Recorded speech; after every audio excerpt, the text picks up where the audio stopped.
We all know that the challenges that the industry has faced since the financial crisis, and that sudden change placed great pressures right across the economy, but especially so in house building and in particular the SME sector.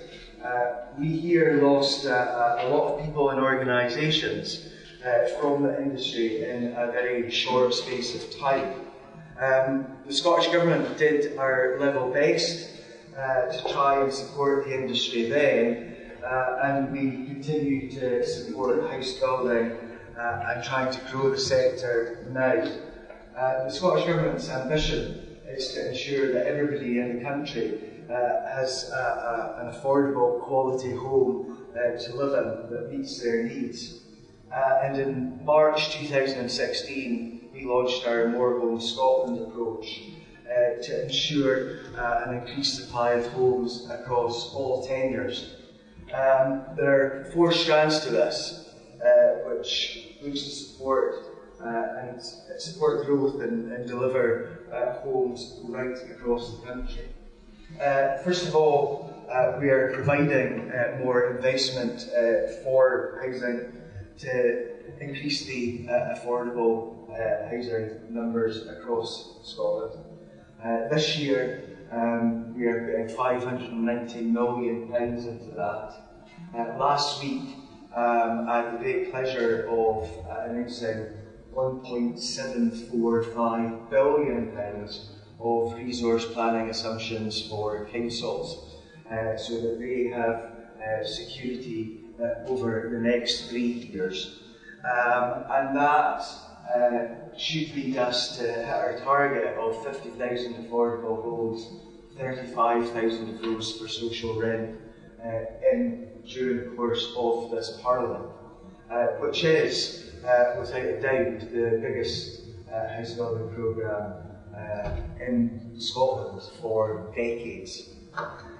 Secondly, we are providing expert advice.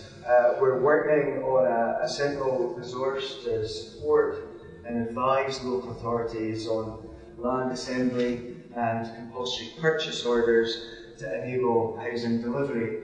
And we've also committed in our manifesto, our last manifesto, to look at the possibility of introducing compulsory sale order legislation too. And thirdly, we are supporting infrastructure, land and housing delivery. And for the first time ever, we have a housing infrastructure fund to open up sites which have been difficult to deliver for various reasons. And that initiative came into play last year for the first time with £50 million of government investment. And we will continue with that over the next few years to open up the sites that we think need a little bit of additional help. We also, in that regard, are doing our level best to ensure that utility companies and others can respond quickly. In particular, when I came into post last year, developers were telling me that they had particular difficulties with Scottish Water. Scottish Water have now realigned their services and put more folk into the front line. I'm now getting much less complaints than I did previously. If anybody out there knows anything different, if there are any difficulties, you can let me know. My email address is ministerlgh@gov.scot. Don't tell my private secretary that I've given you that, please. She gets rather annoyed. I'm glad she's not here today to hear me giving that email address out again. And all of these changes in terms of the fund, in terms of working in cooperation with others, should help resolve some of the difficulties that there have been in the country and help to facilitate further development. And finally, one of the things which crossed my desk when I first took this job was the responses from an independent planning review, which we responded to very quickly, and we have engaged with stakeholders right across the country to help us formulate a new planning bill, which we will introduce into Parliament sometime in the autumn. So these are some of the elements that we are embarking upon to make sure that we are doing the best that we possibly can. And through this More Homes approach, we also have schemes like Help to Buy Scotland and our Lift Affordable Home Ownership schemes, which provide direct demand support, supporting thousands of purchases across Scotland between them every year.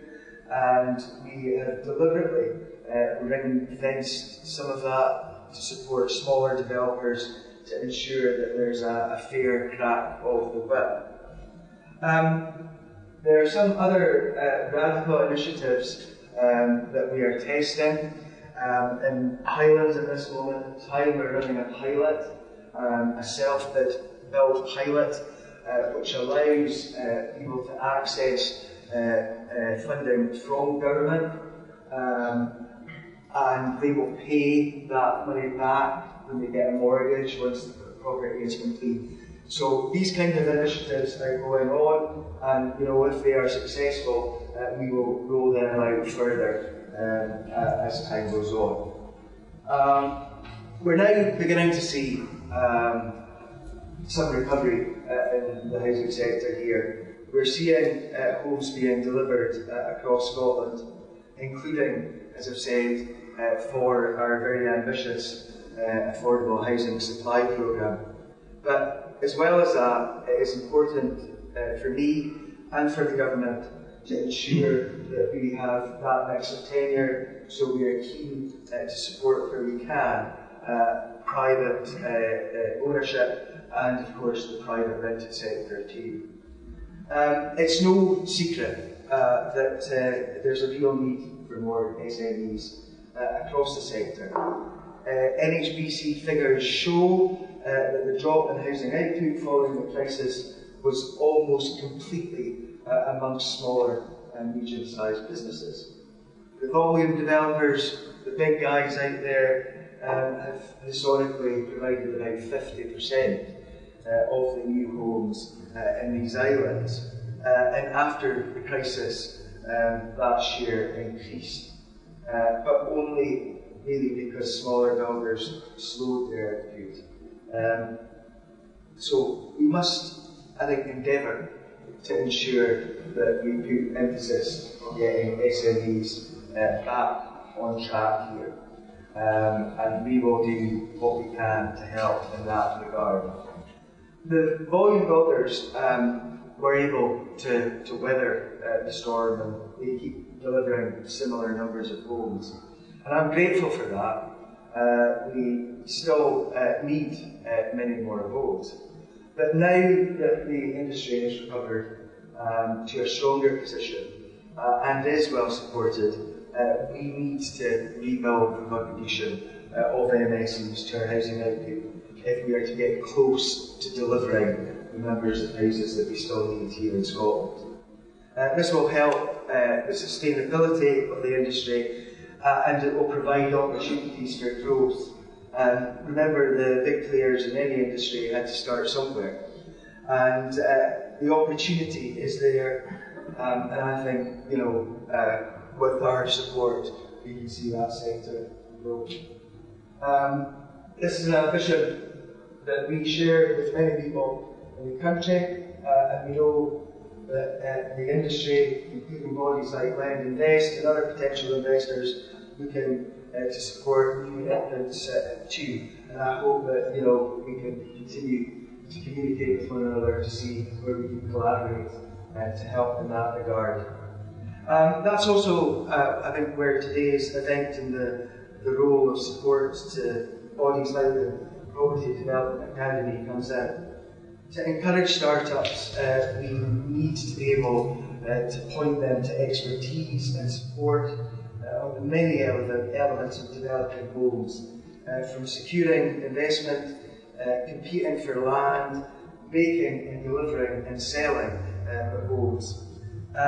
That is what is on offer here today, and I am very pleased to offer my support. There's real potential for growth in Scotland's market. Everyone agrees that we need more homes, even if people from the public to parliamentarians don't always agree about where those homes should be. They do recognise that we actually need more homes. And today I think is a good first step in being part of that growth. And I trust that you will get good value from this opportunity here today, and I wish you the very best of luck as you work towards helping to meet the demand that there is for new homes here in Scotland. Thank you very much.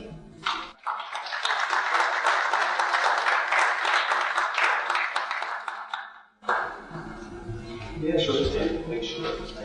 Has anyone got any sort of quick questions? Don't feel obliged, but I don't know if I get off scot-free in this regard. Building one something if you look at Edinburgh, I'm quite confident that Edinburgh government need to approve that. Yeah, because obviously if you're adding, say, 6 months to building one's process, the number of places you end up in. In terms of the entire building standards regime, I recently signed a statutory instrument which will allow for the raising of fees, but with the understanding that local authorities invest in their building standards sections and that they actually deliver for their customers. Now, I'm well aware that in some parts of the country, some of the building standards sections are not performing particularly well. I recently had to make the decision about allowing them to continue. Normally they would get a 6-year period of guarantee for them to continue to deliver building standard services in their local authority area. I was a bit harsh with some folk, but rightly so, I think. So the best performers got the 6 years. Those middle ranking ones only got 3 years. In Glasgow, Stirling and Edinburgh, you have poor performance got 1 year, and I will review that again next year. And I hope that their performance will improve. I've also moved some of my staff from the government's building standards division to go and talk to Edinburgh, Stirling and Glasgow about how they can improve. And because we invested recently in e-building standards, a new digital platform, it means that some of the work that often couldn't be shared can now be shared across authorities. So if one authority has got a law on, and others don't, they can actually do the work for them at those times of need. So I hope that gives you some reassurance about what we're doing on that front. I can probably take about one more. Mine's about England, it's not really about Scotland. I'm in England, so I'm wondering, I mean, it's great that there's such political will here in Scotland. What are your thoughts about Stafford Border? What I would say is south of the border seem to do things a little bit differently. It's not the way that we deal with all of this. If you look at, for example, we've ended the right to buy here, which allows us to get on with this massive social housing programme. We desperately need these houses, and I know that south of the border there are many areas that desperately need more social housing too. But I think that the policies that they have at this moment do not lend for that kind of thing. And I think that if I was in the shoes of the new minister south of the border, I'd be looking to do things very much differently. I don't think that that's absolutely likely. I'll take it quickly. LBTT, I have been operating in the sort of middle of the upper end of the market for the last 13 years, and in the last, since the last change, I've seen my market hammered with the upper end rates. I'm just conscious that the south border is different. Are you looking to review that at any stage? Because I believe the tax needs to have down. The Cabinet Secretary for Finance, Derek Mackay, has said that he will constantly review what is going on. Beyond that, the Scottish Parliament's Finance Committee has also said that they will keep a very close eye on what is happening with LPTT. So you can be assured that government and Parliament itself will continue to keep all of that under review. I have to rush this. I've got to go and vote in stage 3 of the bill. Thanks very much everybody for the opportunity. Thanks very much. Cheers.